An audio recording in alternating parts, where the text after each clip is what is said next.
तो इस एग्जाम्पल में हम जो प्रोजेक्ट्स हमने स्टार्ट किया था HTML से, इसमें मैंने कुछ चेंजेस किए हैं, बट अभी भी ये फुल्ली मोबाइल और वेब कंपैटिबल नहीं है, तो कुछ ऐसा सा लेआउट बना है। तो फाइनल कुछ चेंजेस करते हैं। अब आपको बूटस्ट्रैप की नॉलेज है तो देखते हैं हम क्या क्या इसको और अच्छा बना सकते हैं। वन बाय वन मैं कुछ क्लासेस पुट करूंगा। तो स्टार्ट करते हैं बॉडी से। बॉडी पे मैं कंटेनर क्लास पुट करूंगा। आप इसका डॉक्यूमेंट दे सकते हैं, ये इसको रिस्ट्रिक्ट कर देगा कुछ लेआउट तक, ताकि आप मैनेजेबल विड्थ तक ही आप इंक्रीज करें चीजों को। तो कंटेनर लेआउट इसको प्रॉपर बना देगा। कंटेनर फ्लूइड भी आप यूज कर सकते हो, एक और लेआउट है जिसको फुल विड्थ कर देता है, बट कई बार आपको कंटेनर लेआउट ज्यादा बेटर रहेगा कुछ सिचुएशन में। तो उस तरह से आप कंटेनर में सारी चीजें पुट कर सकते हो। तो आप देख रहे हो ये पूरी तरह से रिस्पॉन्सिव है, हम इसको मूव अराउंड करके देख रहे हैं। तो आई थिंक कंटेनर ज्यादा बेटर रहेगा इस केस में। मैं इसको वापस कंटेनर पे कर देता हूँ। उसके बाद ये जो आयरन मैन है ये हमको यहाँ पे सेंटर्ड नहीं दिख रहा है, तो मैं सेंटरिंग यूटिलिटी यूज करके इसको सेंटर में पुट कर देता हूँ कुछ चीजों को। तो हम यहाँ पे टेक्स्ट सेंटर लिख देंगे, इससे ये सेंटर में आ जाएगा। इसी तरह से बाकी चीजों को भी हम सेंटर अलाइन कर सकते हैं तो ज्यादा बेटर दिखाई देगा। तो मैं इन सब पे एक कंटेनर डिव बना देता हूँ, जिससे कि इनकी सेंटरिंग करना ईजी हो जाए, क्योंकि अभी ये लिंक खुद से सेंटर नहीं होगा। तो मैं इसमें क्लास लिख देता हूँ और उसमें क्लास में रो और जस्टिफाई कंटेंट कर देता हूँ। तो जस्टिफाई कंटेंट सेंटर से भी चीजें अपने आप सेंटर में आ जाएंगी। तो ये भी एक तरीका है। तो टेक्स्ट सेंटर की जगह आप इसको भी यूज कर सकते हो। तो टेक्स्ट सेंटर शायद सब पे काम ना करे, तो आप इस तरह के फ्लेक्स लेआउट का भी यूज कर सकते हो। तो यही सेम स्ट्रैटेजी हम बाकी एलिमेंट्स पे भी अप्लाई कर देंगे। तो अब आप देखोगे सारी चीजें सेंटर में आ गई हैं जो टॉप में आपको दिखाई दे रही थी, और ये रिस्पॉन्सिव भी है, तो थोड़ा बेटर दिख रहा है पेज। अब यहाँ पे हमारे पास दो लिस्ट्स हैं। इन लिस्ट को हम प्रॉपरली अगर साइड बाय साइड करना चाहते हैं तो हम फ्लेक्स लेआउट या बूटस्ट्रैप ग्रिड यूज कर सकते हैं। तो सबसे पहले मैं एक कंटेनर डिव बनाऊंगा, इसमें मैं क्लास रो पुट कर देता हूँ और इसके अंदर मैं ये दोनों लिस्ट को पुट कर दूंगा। पहले मैं दो कॉल बना लेता हूँ। तो एक क्लास है और इसमें मैं कॉल लिखूंगा, और ऐसा ही एक और कंटेनर में पुट कर देता हूँ। अब ये दोनों कॉल में हम अपना पूरा डेटा पेस्ट कर सकते हैं। तो जो ये लिस्ट है विद द हेडिंग, इसको यहाँ पे पेस्ट कर देता हूँ और दूसरी लिस्ट को हम इधर पेस्ट कर देते हैं। अभी हमको ये दिख रहा है दोनों लिस्ट थोड़ी अनइक्वल दिख रही है, क्योंकि एक बूटस्ट्रैप लगी हुई है और एक नॉर्मल लिस्ट है। तो उसको भी मैं थोड़ा सा ठीक कर देता हूँ। तो बूटस्ट्रैप क्लास लगाने के बाद ये भी प्रॉपर दिखाई दे रहा है।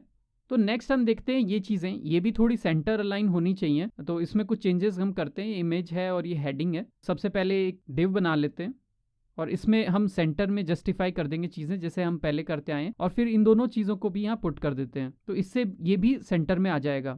अभी हो सकता है कि आपको ये आइकन और इस दोनों का लेवल सही नहीं दिख रहा हो, तो इसके लिए हम H1 में एक मार्जिन दे देंगे। तो मार्जिन में टॉप से देता हूँ तो थोड़ा सा वो नीचे दिखाई देगा। तो इस तरह से वो थोड़ा सा सेंटर्ड दिख रहा है। इससे भी बेटर आप कर सकते हो फ्लेक्स लेआउट में, बट अभी के लिए इट्स ओके।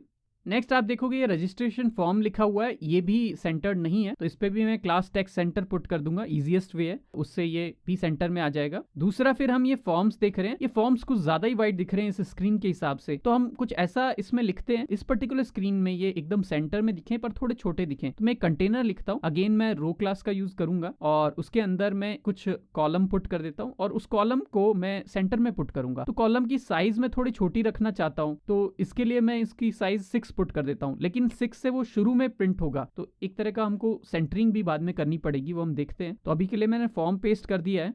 आप देखोगे ये साइड में आ गया। इसकी विड्थ तो अब थोड़ी अच्छी लग रही है। अब मैं यहाँ पे ऑफसेट पुट कर दूंगा। तो ऑफसेट 3 पुट करने से 3 में इक्वल साइज आ जाएगा, और लेफ्ट और राइट से दोनों से 3 साइज इसको मिल गया है। तो ये काफी सेंटर्ड सा दिखाई देगा। तो ये चीज आप चाहोगे कि केवल बड़ी स्क्रीन पे अप्लाई हो। तो यहाँ पे मैं इसका नाम करेक्ट कर रहा हूँ, पासवर्ड। तो हम चाहेंगे कि बाकी फॉर्म भी वैसे ही दिखाई दे, तो उन सब चीजों को भी हम यही पूरा पैटर्न हम रिपीट कर देते हैं। फॉर्म के चीजें सेंटर में कर देते हैं और फॉर्म पे हम उसी तरह का एक कॉल 6 अप्लाई कर देते हैं। तो अब आपके सारे फॉर्म सही दिखाई दे रहे हैं। अभी एक प्रॉब्लम ये है कि अगर आप इसको स्मॉल विड्थ करोगे तो भी ये 6 यानी हाफ विड्थ के दिखाई देंगे। तो प्रॉपर रिस्पॉन्सिव बनाने के लिए हमको क्या चाहिए कि छोटी स्क्रीन पे ये फुल विड्थ में दिखाई दे। उससे पहले एक छोटा सा मैं चेंज करता हूँ। यहाँ पे मैं थोड़ा सा मार्जिन दे रहा हूँ वाई एक्सिस पे, और उससे आप देखोगे कि ये चीज़ें थोड़े से गैप इनमें क्रिएट हो गया है, काफ़ी पास दिखाई दे रही थी। यहाँ पे भी थोड़ा सा गैप देना है तो आप मार्जिन पुट कर सकते हो। तो वाई एक्सिस पे आप जहाँ जहाँ फॉर्म आपको दिख रहा है, फॉर्म या कोई नया सेक्शन दिख रहा है, आप एक मार्जिन क्रिएट करते जा रहे हो। यहाँ पे सारा फॉर्म अब बहुत ही क्लीन दिखाई दे रहा है, पूरा स्पेस दिखाई दे रहा है। बट प्रॉब्लम है कि छोटी स्क्रीन पे अभी भी प्रॉब्लम हो सकती है। तो अगर इस पे ये आपको कंप्लीटली अब सही दिखाई दे रहा है, इसको थोड़ा छोटा करके देखिए तो आपको प्रॉब्लम पता लगेगी कि ये फॉर्म काफी छोटा हो गया है मोबाइल के हिसाब से। तो इस चीज को आप ठीक कर सकते हो, आपको अप्लाई करनी पड़ेंगी प्रॉपर क्लासेस, वो आप ट्राई करके देखिए। तो इस चैनल पे हम देखते हैं इंटरेस्टिंग कोड कॉन्सेप्ट्स और उनके एग्जाम्पल कोड्स।